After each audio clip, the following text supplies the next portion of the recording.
বন্ধুরা, পঞ্চগড় থেকে বাংলাবান্ধা যাওয়ার পথে আমরা এখন দারুণ একটা জায়গায় দাঁড়িয়েছি, যেখানে বাংলাদেশ এবং ভারতের সীমান্ত। এবং আপনি এখান থেকে চাইলে, এই যে এখানে একটা সীমান্ত পিলার আছে, চলুন আপনাদের দেখাই।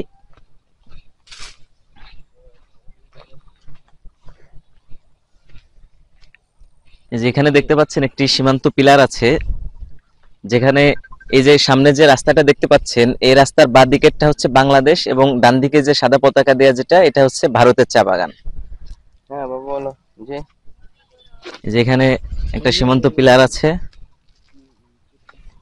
এই যে দেখুন, এ পাশে লেখা রয়েছে MP436 ইন্ডিয়া। আর এই পিলারটার ঠিক এ পাশেই রয়েছে বাংলাদেশ। তো আমি কিন্তু পাসপোর্ট এবং ভিসা ছাড়া এখান থেকে ভারতের মাটিতে পা রেখে আবার বাংলাদেশে ফিরে আসছি। আর এই পাশে রয়েছে এই যে চা বাগান, সমতলের চা বাগান। আমি এর আগে কখনো চা বাগান দেখি নাই। তো ছবিতে দেখেছি পাহাড়ের চা বাগানগুলো অনেক সুন্দর দেখা যায়। আর এটা পঞ্চগড়ে, এই যে আপনারা দেখতে পাচ্ছেন, সমতলের চা বাগান।